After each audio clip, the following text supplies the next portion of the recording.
All right, how's it going, guys? Welcome back to a brand new video, bringing you something a little bit different from the Edison format content I was doing off and on here over the last couple of months. Actually bringing a perfect circle format video where a friend and I actually played a match. His name is Jared, and I got him here on commentary. Jared, say what's up. How's it going, fellow Yu-Gi-Oh enthusiast here? We both have a huge interest and liking for the perfect circle format, which for those that don't know, this was around January 2008. The ban list is based off of the September 2007 ban list, but the technical timeline that we're playing is January 2008, right after Light and Darkness Dragon was released. So we're playing a match here. We are not playing Crush Card Virus. We chose not to play Crush Card just because Jared, I don't think you own a Crush Card, right? I don't think you actually own a single Crush Card. I do believe I actually do own a Crush Card. I think it's like it was like a legendary Kaiba collection one. It was like a errated. It was like an errated one. Which I think I was planning on playing, but then I think you brought it up that it's like, oh yeah, but what if we just like don't play it, because that's how some people have been trying to test this format without it. Yeah, I actually have a pre-errated copy. I have a Turbo Pack 1 rare because it was still legal at the time in SynchroCat format, which I think is when around Turbo Pack 1 came out. But regardless, yeah, I thought it was probably better that we didn't play it. I know we've kind of had there's kind of like the not necessarily a superstition, but like the popular opinion that because Crush Card was just a prize card, you more than likely didn't have a Crush Card to play. I know in competitive tournaments, usually most people online and for online tournaments, they usually allow Crush Card. But for the sake of our match, we didn't allow it. We'll let everyone pick what they want to pick. I definitely think there's an argument to be made because technically Dark End Dragon and Edison is technically just a YCS prize card. So only so many people had them. But again, I think the difference between the two cards is not very subtle. It is a very big difference because Crush Card is usually a game-winning card, where Dark End Dragon, where I guess it can technically be a game-winning card, it doesn't always change the tide to a game. Not always anyways. So yeah, without further ado, I figured we can get started. We're playing a Perfect Circle Monarch mirror match. I'm gonna skip past this a little bit here so we can get to the first game. We're just kind of chatting it up a little bit. Okay. We're cutting the decks and we're rolling the dice. In hero form, because we both are using Stratos dice. Yes, of course. And Jared, I believe you won the dice roll, right? Yeah, and I definitely elected to go first because it's no matter what format you're playing, you're always choosing to go first. Yep. Yeah. My opening was like kind of what I know. I think I opened two lads, and I opened like I think I set TT and Sangan. Yeah, which is always a powerful start. Stuff. My hand's a little good. I have Destiny Draw and Malicious, which is really good. Yeah, that's always a powerful opening.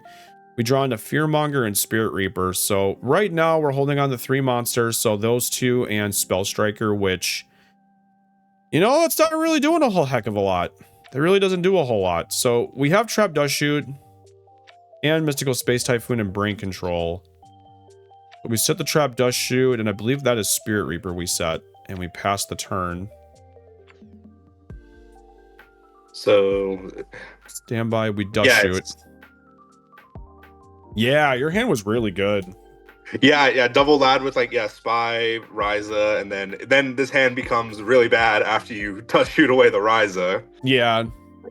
Because I was gonna go tribute the Sangan and then get a search off of it with I don't know what I would have searched because I didn't really have any discard stuff, so I didn't want to really get any graveyard stuff, any stuff that goes in the graveyard like Treeborn or any of my Destiny heroes. So I don't know what I would have searched, to be honest.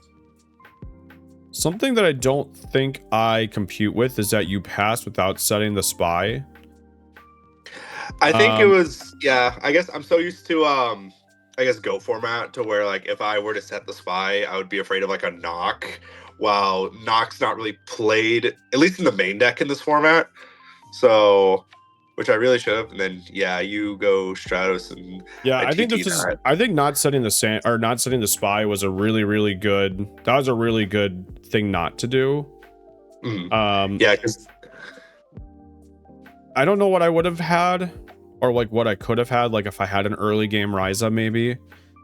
But the way that this played out was really, really good for you. Like it was really good. I maybe should have saw that was torrential because you didn't set the spy, because you're holding on to 2 lads, and I figured you probably want to get the light and darknesses out as soon as possible.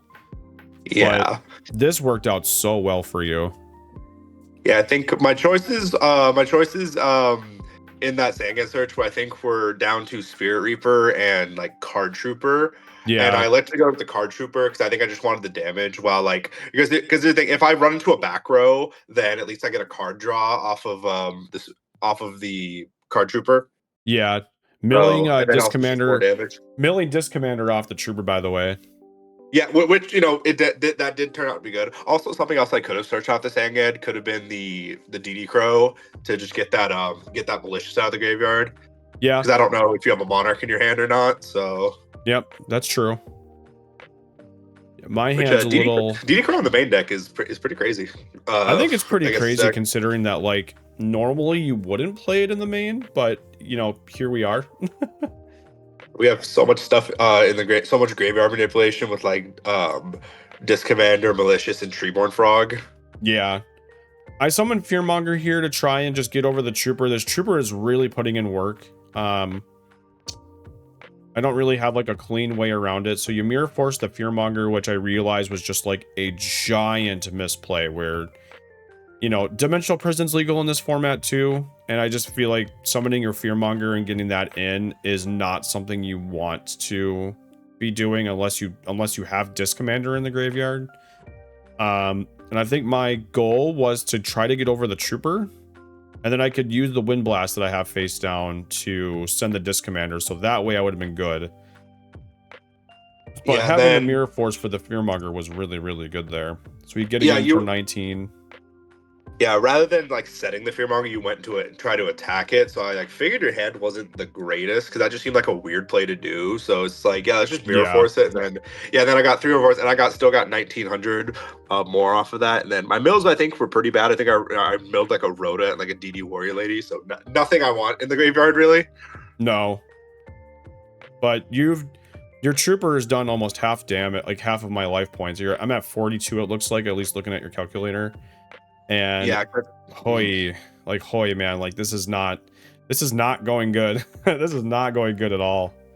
I just can't get any gas. Yeah, this breaker, it gets rid of the Card Trooper. Then you can just guess that this is my spy face down, and then you just don't get over it, and then I have a lad coming. So I feel like you just know the lad's coming now, and also get the draw off the Card Trooper. So yeah, this was 100%. And your hand is just cracked. Your hand is super, super busted. Off of the Trooper, I think I noticed that you drew Premature Burial. So you got that going. And I have no choice but to Wind Blast this. Because otherwise you're just drawing 2 more cards. And I need to get my Disc Commander in the graveyard, which I could hold on to. I could hold on to it to Disc Commander for Destiny Draw, but it just doesn't really make a lot of sense right now to have it in the hand. Plus 1 Destiny Draw is gone. So we just did I not? Okay, so I just noticed that I set the Gravekeeper Spy. Did I not set that last turn? I guess I don't know. I guess I don't remember what I set before. Maybe I was trying to psych you out or whatever. Yeah, because also I definitely wanted to try to bait out that back row because I wanted to have as little interactions on your side when going into the Light and Darkness Dragon. Yep, that makes sense. Yeah, I forget what I set because like the newest set is the spot. So you're going to the old one. Oh, it's Fearmonger. Okay, so I just get the Disc Commander anyway. I think. So this is an interesting just like table of turns here. So I premature for Disc Commander and drew Treeborn Frog, and I drew Icarus Attack. I'm actually teching an Icarus Attack because I'm playing 2 Crow and 3 Ryza because they're all winged beasts. So we destroyed Fearmonger with Breaker by battle, so Jared will automatically get to draw 2 cards here. So he has Premature Burial still in hand, which is crazy. Like this is about as like good as it really gets. I don't really have a whole lot going on here, and now he can wall up and tribute both the attack position spy and the Disc Commander for Lad if he wants. Don't remember if that's what you do or not. Yeah, you definitely do that. Yeah, that's definitely. It's definitely the way to go. Lad, and then you just don't have anything to it, and then I go for the. I forget what I go for in the attack. I feel like I go for the break. Do I go for the breaker? I think I go for the breaker. Makes sense to go for the breaker. You can do 25, but that doesn't get me out of brain range. Yeah, so you go for breaker. Yeah, because I think I do set a back row just to make. Because if I set like a back row while you still have the breaker, you could just use the breaker effect. Yeah. Just to get negated, like just to get some bit off of Lad. So I think I get rid of the breaker because I'm not really scared of the disc commander. Also, if you have another way to revive the disc commander somehow, then if I'm leaving it on the field, then you have to get it off the field first. Yeah. This isn't looking too good. Holding on to brain control and wind blast, which is pretty cool. So we're gonna switch the disc commander defense because we know we can live. We know as long as we live, we can actually get rid of the lad. And then here we should set the wind blast. Yep. Because what we're gonna try to do next turn, if we can get a turn, is we're gonna activate brain control to try and take a monster, which will get negated from light and darkness, and then chain wind blast to put it to the top of the deck. But it looks like it's curtains here for your boy. Yeah, that was just game. Yeah, because I get the extra pressure by special summoning the Spell Striker. Spell Striker, which fun fact is it's a built-in summon. So like Cyber Dragon, it's an inherent all you summon. have to do is banish a spell, which I don't believe this was played back in actual perk circle format. I don't think this was discovered yet, but I'm a big fan of it because it's a warrior, so you can just literally Rhoda. If you draw Rhoda, if you open Rhoda and a Monarch, it's just a 2-card Monarch. You just go Rhoda for it. Absolutely. So big fan of it, and then also it just happens to be big enough to get over the disc commander. So then I swing for 4,000, which you are definitely under 4,000 at this point. Yeah. Or I think at least. Yeah, it's like because you would take it almost half to the card trooper, and then. Yeah. Yeah, and then at the very least, I was baiting out a back row, but like that card trooper went bananas. Like you got so much off of that card trooper. Yeah. Yeah. You know, that was a great pick. We didn't play with any side decks. I think we just elected to just go all game ones. Yes. Yes, because we didn't have side decks. Yeah. Yeah, so we play another game one here, so game 2 of our set. I open up all monsters, and my 6th card there is a Spell Striker, which not good, but we do have Lad, and I believe we set Gravekeeper Spy. That's looking right here. Yep. And then I think I just take the damage and elect not to use the effect. Correct. Yep. Yeah. And then I forget what I said. That that's either a pulling the rug or a wind blast. I think it was pulling. I think it might have been pulling the rug. How many pulling the rugs did you main in your build? I chose just to main one. Yeah.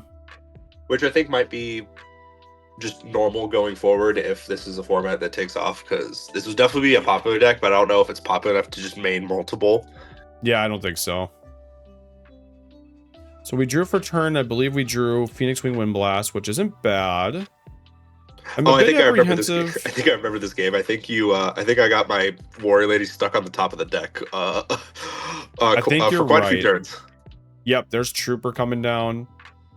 So Trooper mill 3. Those were not great mills. No, I would have loved that Snipe Hunter. Yeah, I would have loved that Sniper. I think I go into the new set, which should be Spirit Reaper. Yep. So and then, debating on what we're doing here with the Reaper, I think you decide to leave it stay.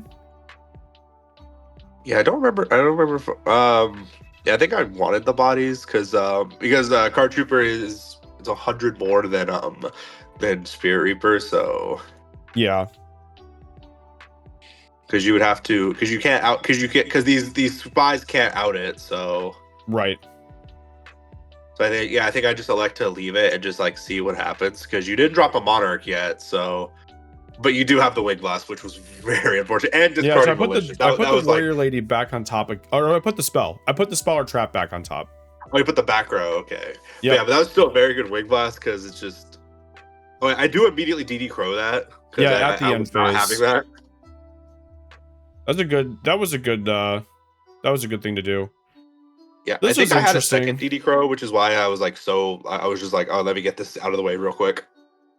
Yeah, so this is interesting. Oh, yeah. So I drew Trap Dust Shoot, but immediately just elect to go into Light and Darkness.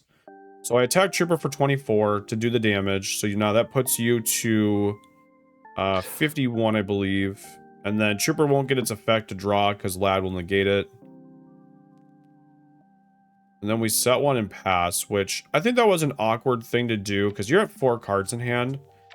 Maybe I could have just set the Dust Shoot and just passed in the 2 spies and the Reaper, but because now if you play a card which could force me to play the Dust Shoot, like you'll be at 3 cards and now I can't activate it. So there's a good chance I might actually just lose this Dust Shoot to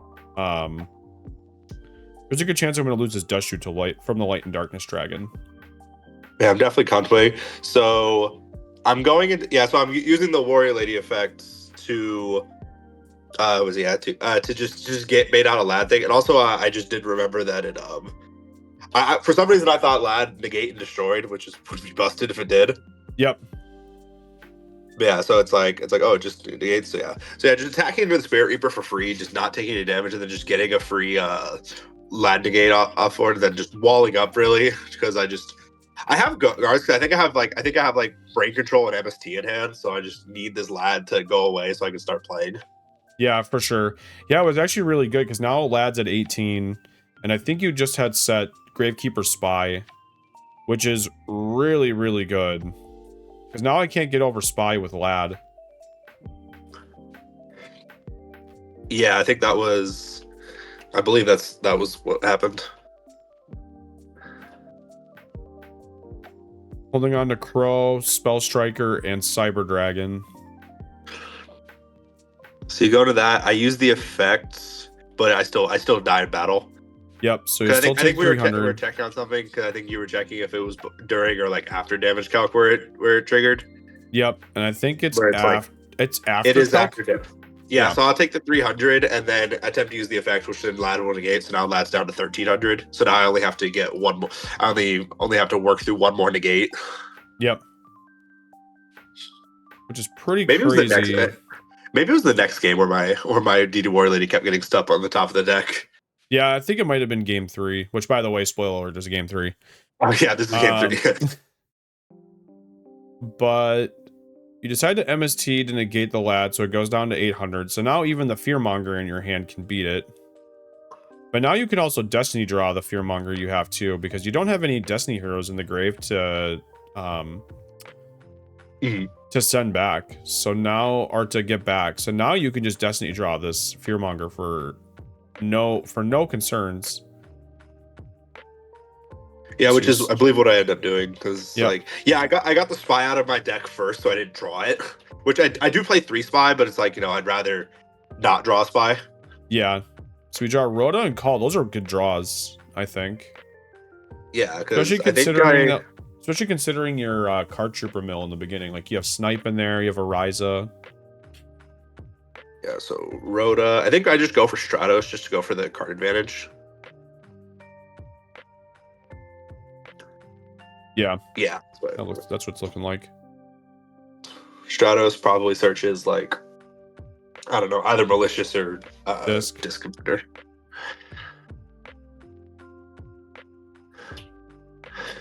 Ooh. Oh, we're braining Reaper here. Brain Reaper to pop it. Yeah, so this was definitely a misplay on my hand. Okay. Because I was unsure because I think we had talked about this IRL. I was unsure how the Lad Reaper ruling worked because since it starts to target it in the graveyard and it comes to the field on resolutions, I was unsure if the Spirit Reaper would die or not. Yeah, and because I was thinking of like how it worked with like Prima and like Call, while the difference between that and Lad is Premature and Call, they still remain attached to the Reaper when he goes from the graveyard to the field. So while he does not die if you say Monster Reborn him. Yeah. So yeah, I did confirm this ruling later, which we did talk about it. I think that's what the pause in the game here is, like we're just talking about it. But yeah, so definitely a misplay on my hand, trying to out the Reaper when. Because he targets then destroy. Because Lad targets then targets in the graveyard then destroys your field, right? Yeah, I believe so. Yep. Yeah. So what I should have done is I should have just killed the Lad and saved the BrainCon. Yeah, for sure. Huge fumble on my end. Yeah, could have. But now I know. Yeah, potentially could have turned the tides of the game for sure. Brain Control is still one of those cards. I don't know how much of it is in Perfect Circle, but it's at 1 in Perfect Circle by this point. So. Brain Control is still really good because it's like not because with Ryza and Lad, yeah, no, it's crazy. Yep, like not as good as it is in Edison because way less to do with it. You know, there's no synchros. Correct. Yeah, there's like no way to like capitalize except for tributing, really. Yeah, so we're discussing the Spirit Reaper stuff a little bit. Stroud's gonna run over the spy that is in attack position. So life point wise, I have a pretty decent lead, but yeah, I'm really at 34, looking at 76. Really looking at my hand, looking at both of our hands, really. You can't get over my Reaper at all. You have this Call to help you out with that potentially. I draw Treeborn Frog, so I'm just holding on to a ton of cards I just can't. Like I could get over the spy by tributing my Reaper for Cyber Dragon. But boy, I just can't really get anything good going here. I'm just drawing a lot of, like if I got DDV'd right now, I would be dead. It's that kind of hand right now. So we're Rhoda, we go for Spell Striker. So something cool here is you can, because I believe Spell Striker can attack directly. So if you want to, you know, you don't have to play the game at all, and neither do I. Like you can just summon it, attack directly, and just play the game. Yeah, I think I wanted to have a tribute ready, like in case I did draw it. I did draw a Monarch. So we're flipping Spy to attack. And we can't see it on screen, but that's Treeborn Frog. We set the Treeborn. So we just pass here, play a bit conservatively. And standby, we banish the Treeborn with DD Crow. So I'm back to the previous turn where I still just have a bunch of monsters that one after another just don't do anything for me, and we set a new one in pass. I think this is Sangan.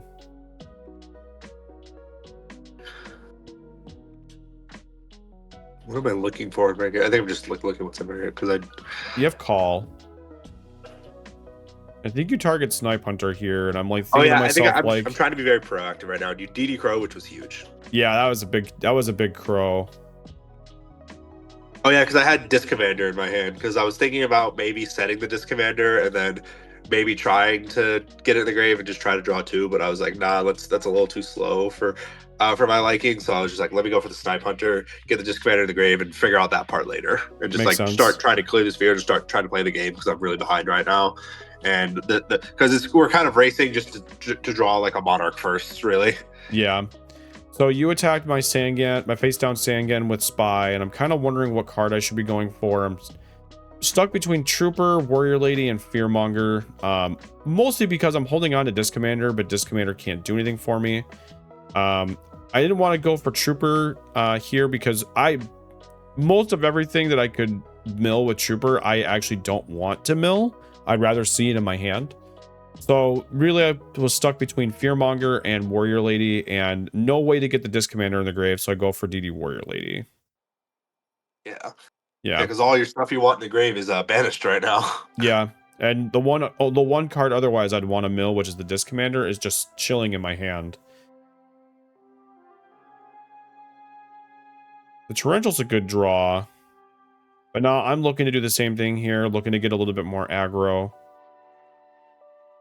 There's that darn Mirror Force again. Just trying to draw something, just trying to stay ahead. Right.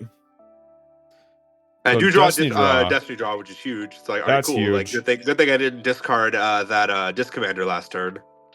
Now the trap's coming up, and those really aren't all that great either. You drew Dust Shoot and Pulling the Rug. Well, you're drawing your 4th card right now, so. Oh yeah, that's right. That's right. I remember this. So this Dust Shoot is like fine. This Dust Shoot's live. Really. Never mind, it's not bad. Because I think, because if you drew a Monarch, what I think I was gonna do was, which I don't believe you did. So. No, I did not. Yeah, because I think since I had Rug, what I wanted to do was maybe leave the Monarch in your hand, but then that would have also kind of gave away that it was Pulling the Rug. Yeah. Yeah, disc. Yeah. You drew this. You drew Destiny draw. I'm like, yeah, no, this is the. I'm not letting you draw cards. Yeah, that definitely was the right choice there for sure. Yeah, and that's if I were to get something at this point. At this point, I'm due for gas. I'm due for something because I've been drawing all monsters. I've drawn almost all monsters. I think I have one spell in the grave. So I mean, the Spell Striker can do stuff. Just the issue is that I can't do a whole lot with what I got. So I believe I drew the Ryza. So I go for this the Spell Striker to attribute the the tribute for the Ryza, because I want to still keep this spy on the field because he can't out the spy. So yeah, Ryza. So now we rise on the Spear Reaper, and we chain the Torrential. Think about that for a second because I wasn't sure if I wanted to do that or not, but we decided to do it. Now we have a lot. We draw Premature Burial, which is a really good top deck. Because we have Stratos in the graveyard. So we can special summon Stratos as long as everything's good. And then we can dig for Disc Commander, and now that Destiny draw we have in our hand is once again live. Does Pulling the Rug have to? Do you have to normal summon the card for me to Pulling the Rug? Yes, has to be normal summoned.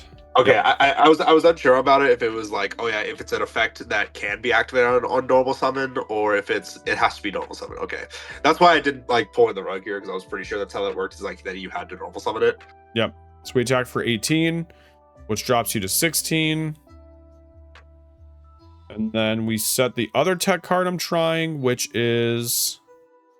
We're trying to figure out damage right now, and I actually remember what this was, but... we set our tech card that we're using, our other one anyways, at 7 Tools of the Bandit. Oh yeah, I think I remember this. Is caught me super off guard. Yeah, it wasn't this game, it'd be the next one. But we just draw and just attack for game, because whatever you have, it doesn't matter unless it's Book of Moon, like I have game. So we go into a game 3. Crazy game there. That was a crazy game of just stalling and seeing who could have what, and it kind of goes to show that like the one-ofs, like the one of Torrential or the one of Mirror Force, really are a lot more powerful in a format like this. That's a lot more controlly, and not as combo based. Yeah, and then something about this was something about this game is that I think between both of us there was only like 2 tribute monsters drawn, because I drew the Ryza late in the game, but you had Lad early in the game, and the rest of it was just, you kind of see how slow the games go when you don't have your tribute summons. Yeah, and we were talking about this earlier before we started recording, but it's kind of crazy how like it has those elements of GOAT format where it's slower and it's a lot of back and forth, but it's a lot more fair, right? It's a lot more fair. Like you mirror forcing my Fearmonger, which is a horrible thing to happen to me, completely fair play. Or summoning a Ryza and getting Torrential tributed, completely fair play. Like there was nothing unfair about that, right? Because it's got the speed and kind of gameplay of GOAT while not having the power cards. Like there's no Chaos monsters because BLS and Chaos Orc are banned. All the Trinity is banned. And also there's no hand rip spells at all. And also another big one, Snatch Steal is banned as well. Yeah. You open up game 3, setting 2. I open up doing the exact same thing. One of my sets I just saw now was pulling the rug. I do not remember what the other one was. DD yeah, this is the game where it happens. Yeah, so I'm holding on to. I was holding on to Heavy Storm right away after you set your 2 spells without me setting anything, and I was thinking about activating it, but I didn't have much of a play after the fact. So I didn't want to. I didn't want to necessarily like Heavy Storm and then not have a follow-up play. Now I drew Premature Burial. When you're going for it. Yeah, now I drew Premature Burial, so now I'm kind of in the hot seat here. Yeah, so you take the first one, and then that is the second one. Yeah, I go. Man, your discards off of these are really good because the last game you had Malicious, and this one you have Disc Commander. It's like, man, these discards are really good. That's very true. So I think now either we activate it now or we set another card. I think I decide to set another. Yep, so we're kind of going more balls to the wall here. So we paid 100 to try and bring back the Disc Commander, and it does resolve. So here we draw Cyber Dragon and we draw Brain Control. So really, really good. Like these are great. So we're gonna try to go in with Reaper to try and get a discard. And you want to Wind Blast. And I chained the 7 tools, which that was crazy because I'm like, all right, this is good. Like I Wing Blast, and then by that time I'll have I know I'm getting the Warrior Lady, so I can kind of wall up with the Warrior Lady next turn, and then you hit the Torrential, which was also huge. Like that was just the game was over right here. Like my DD Warrior Lady stuck on the top of my deck, and I lost. And then was it? Your Spirit Reaper's still there, and I lost my TT. Like that was huge turn. Yeah, that was pretty rough to say the least. Now we're summoning Warrior Lady, and I think we're gonna try to attack the Spirit Reaper to get it banished. I don't remember if I let this go through or not. I think I might. I don't think you did because I think I just get stuck. Yeah, my thing gets stuck on top of the deck again. What was your discard? I think it was Cyber Dragon. Yeah. Cyber Dragon. And then my DD Warrior. So now I have to wait for DD Warrior Lady again. Yeah. I think I contemplated walling up with Malicious, but it's just like if he just normal summons anything, I just lose the Malicious, and then I don't get the chance to draw a Monarch later, which not really getting much chance to do stuff because that freaking DD Warrior and the Heavy Storm, like I am getting destroyed right now. Yeah, I was just gonna tribute both monsters for Lad because I have a Lad in hand, and I was gonna do that, but I didn't feel like I really wanted to do that. So now I get rid of your Lad. So now, remember what the other card is. You have DD Warrior Lady and maybe a second Lad. I definitely go for it that time. It's like I'm done losing cards. I just want this game to continue. But then, because what do you have? You have Brain Control. Yeah, you have a second Lad.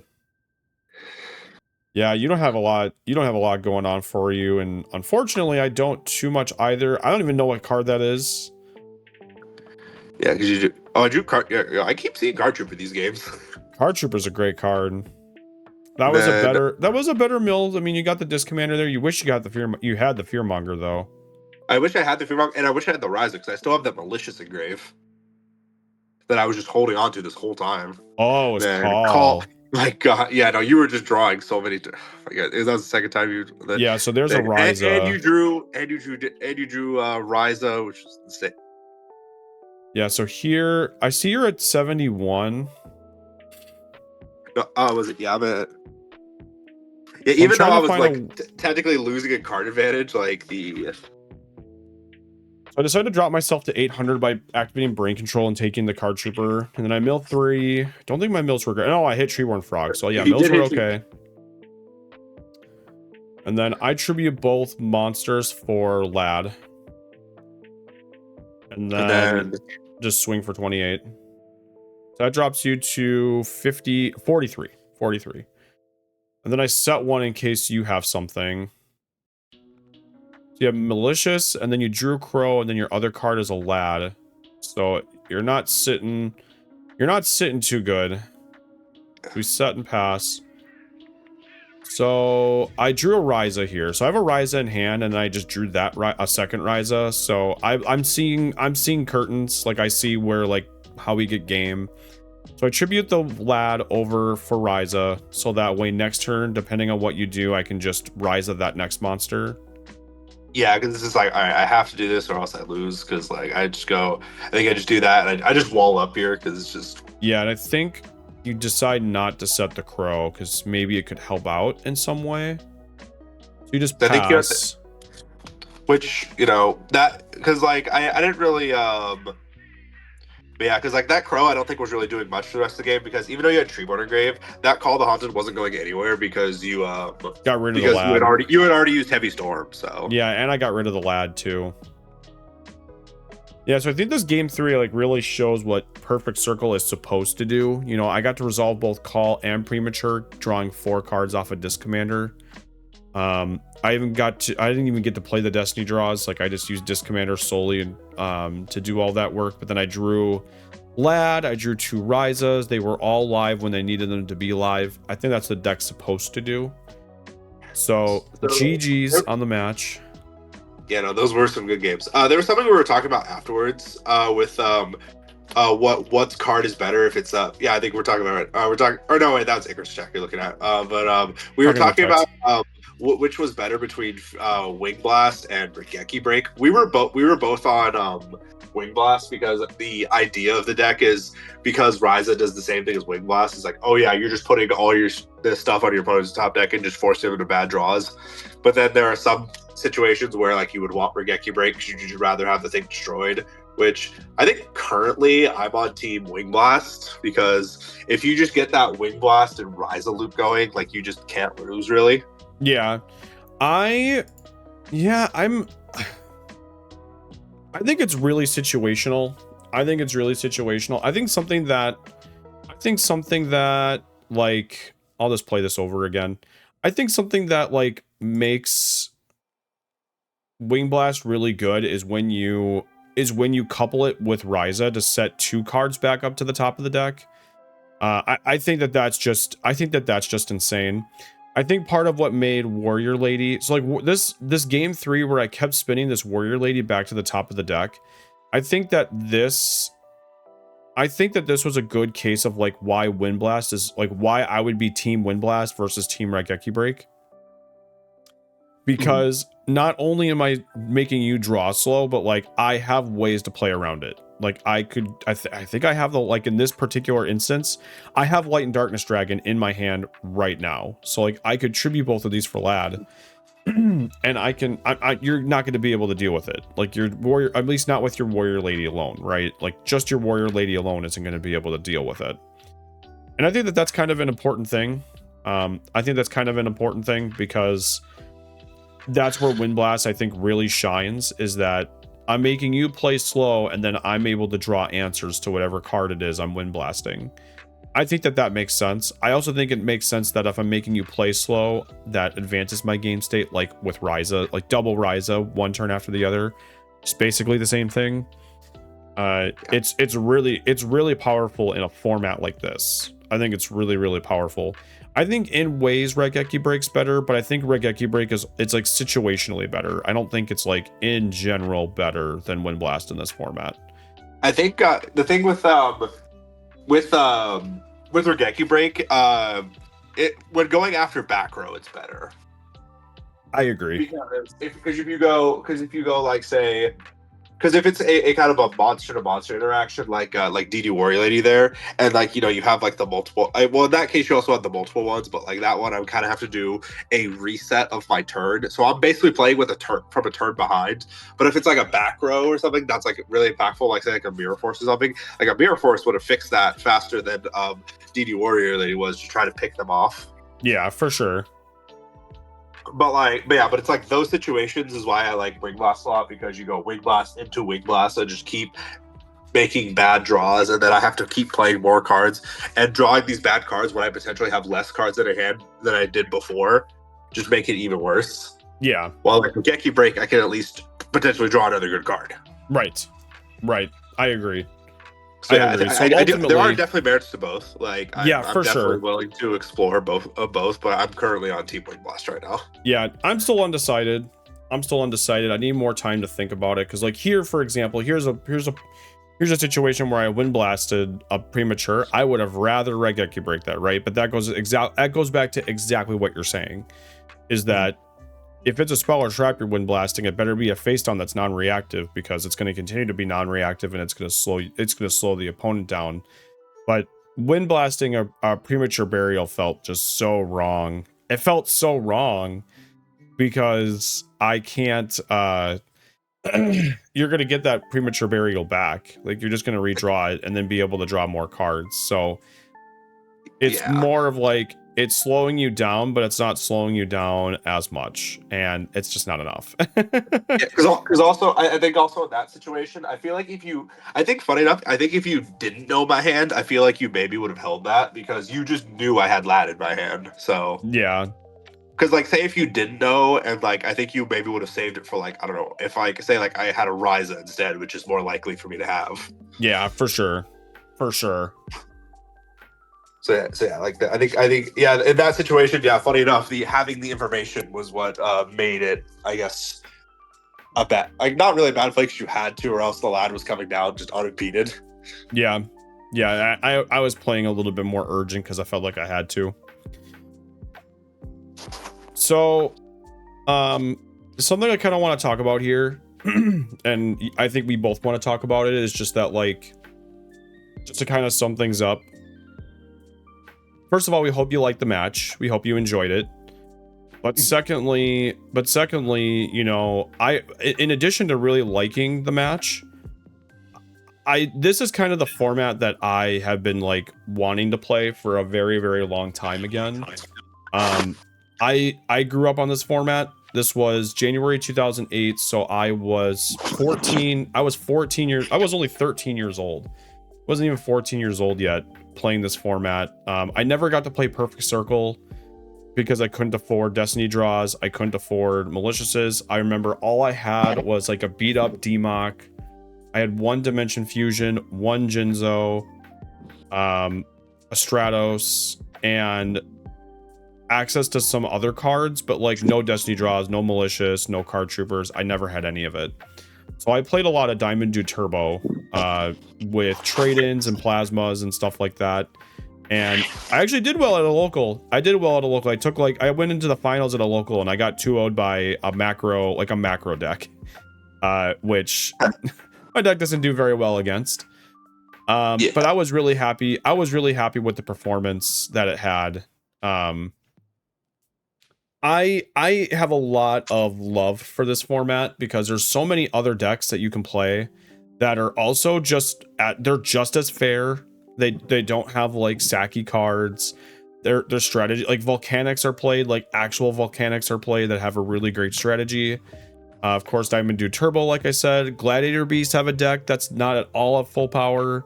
Zombies are at basically full power, and I don't mean like Plague Spreader Zombie and Mizuki full power. Like, they have 3 card to safe return. Card to safe return. Yeah, which is a crazy card. Return and Zombie Master.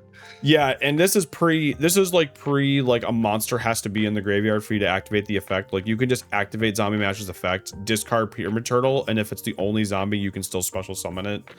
I believe that's the ruling. I believe that's the ruling here.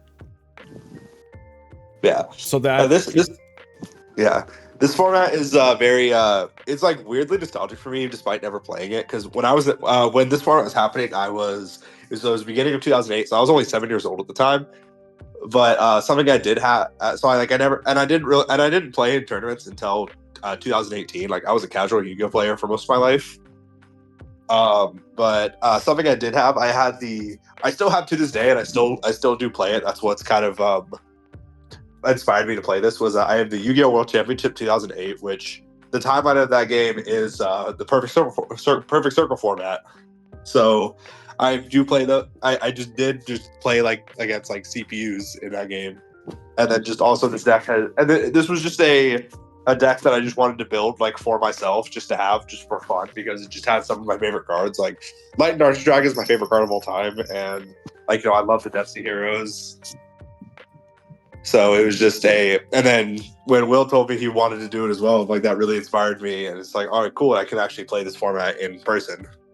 Yeah, it's It was such a cool time to, it was such, like, I know it sounds like a funny thing to say, but it really was like a really cool time to be alive during these formats, like right before, this was right before Phantom Darkness, so right before, you know, we had a tier 0 deck come along that just completely changed Yu-Gi-Oh! Really. I think Phantom Darkness is just one of those sets that really just changed the game forever. And it was just such a cool time to be alive. Like, it was a time where so many decks were doing good, and it wasn't just like one, it wasn't just one or two decks or three decks, because that was another thing that we were talking about, is our comparison to GOAT control, or GOAT format, where I think what made GOAT format really, really cool is you got to play really close GOAT control mirrors, and as soon as the format got explored, it was very adamant what decks were the best after the format had been explored for as long as it was played out for, and still is played today. But in a format like this, like where Perfect Circle is probably the namesake, like that deck will probably always be around for like what it can do, and just for, again, like I said, for its namesake, and that there is some good behind its namesake, like the deck is actually good with it. There are just so many other options for other decks that have done well. A lot of the decks I mentioned, like Zombie, Glad Beasts, I think I mentioned Bazu Return or Volcanics. But other ones I haven't mentioned, like Apprentice Monarch, Warriors, Ocean Control, these have all won online tournaments since Perfect Circle has been played. Like all these that are organized on Format Library, they've won tournaments, which tells to me that, like, it's one thing to me when you see the same decks at the top, and you sometimes do, but that's every format. But it's another thing to me when you see all these different decks, but they're also not just getting in the top, 3 or top 4 or top 8. Like, they're actually winning. They're actually taking first place at some of these events. And that's what's cool to me. That's what's cool to me. I don't think there's anything better than that. Is seeing that kind of diversity and seeing people win with said diversity. Yeah, no, for sure. Because like people, because Go format, I think at a casual level is very diverse. But then like once you actually start playing, like, the tournament topic, it's like all Chaos and Warriors. Yeah, we were talking about that before we got on, and yeah, that's actually what it is. That's actually all it is. And I mean, even look at like an explored Edison format now being played for what we're going on 5 years, almost 6. And almost 6 years. Yeah, I mean, there is diversity, but you also see a lot of birds, you see a lot of frogs, you see the occasional Light Sworn deck in the top, or you see Gladiator Beast doing really good now. And it may seem like there's not a lot of diversity, but actually, even in Edison format, there's a ton of diversity. There's a ton of different decks that you can play against in 9 rounds. Obviously, when you get to the later rounds, you're going to be playing probably better stuff, like the stuff that, is tier 1 as opposed to 1.5 or tier 2. But, I don't think half of my opponents knew that I was going to be playing, Garden Cat in round 7, 8, and 9 at the top tables. But at the same time, for you, like for the GOAT format tournament that you played at LDS Vegas, like I don't think a lot of people thought that you'd be siding into GOAT control from Warriors. Yeah, like there's also the this Retro Reborn that happened most recently, wasn't it? It was like a top 16 that had like, I think, like, if I'm not mistaken, there was like 10 different Edison decks. Like, in top 16. Like, it was a very diverse. Like the fact that, like, like, yeah, like people can say it's solved. I'd like to see, like, with this format, like what goes down looks like. Yeah, and there's definitely a lot to be explored, and there's definitely I have seen a lot of interest in it. So, and I really hope that this like, I would love to see where this format goes. Yeah, I definitely think that even just like the Perfect Circle deck, Perfect Circle Monarchs can be can be also updated more. Like, I think there's different iterations that can also make it better. You know, cards I'm seeing that a lot of people are playing in other decks that I didn't even think that like would be legal, or maybe it is legal or not. But Dimensional Prison's legal, like that can easily be played.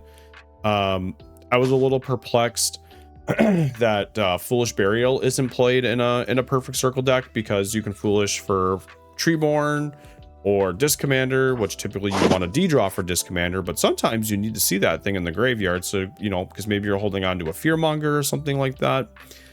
You can also Foolish for Malicious. Something else I don't think people are playing that I think you might be able to cook with is Necrogarna. Necrogarna is not in the format because it's from Tactical Evolution, so that would be interesting to see. I definitely think there's ways to make. I even think zombies can like take advantage of Necrogarna, because you can discard Necrogarna with Zombie Master to bring back like a turtle, and then you draw a card. So you plus off of the card to save for turn, and then you get a free monster negate. Like, that sounds insane to me. I think there's just like so many cool things that you could definitely try that just have left the format unexplored. And I think every deck can take advantage of all of it. Like, I think it's just really cool. Like, I grew up on Apprentice Monarch, and being able to see Apprentice Monarch here again with like Crystal Seer, Mobius, a Borg, Mask of Darkness, I think someone tried once. Like, I just think that stuff was really cool. Like, seeing stuff like that is just really, really cool. Someone's playing Crystal Seer and Hydrogeddon so they can play 3 copies of Aoi. Like, that's just crazy. Like, that's such a crazy thing. That is for sure. Yeah, just you get the advantage while also Aoi being, you know, seeing how the card it's becoming Edison. Yeah, being able to take advantage of it here. Like, they're playing 3 Mobius, 3 Hydrogeddon, 3 Crystal Seer, which that makes sense to me. But yeah, if you guys enjoyed this video, so we'll call it there. If you guys enjoy this video, just let us know what you think in the comments, or like the video. Let us know if you want to see more, or if you want to see something different. I tend to have a ton of stuff, and usually it's not the most highest rarity stuff, but I tend to have stuff that's usually of era, so I try to show that off every once in a while as I can. But yeah, if you have any interest in seeing anything else, I'd love to do a video where I'm playing Diamond Dude Turbo, because that's ultimately like my favorite deck in PC format, and maybe we'll do that. But yeah, let us know what you think, and then hopefully we'll see you again soon. Yeah, thanks for having me. Yep. Yeah, no problem. Thanks for coming on. Peace, guys.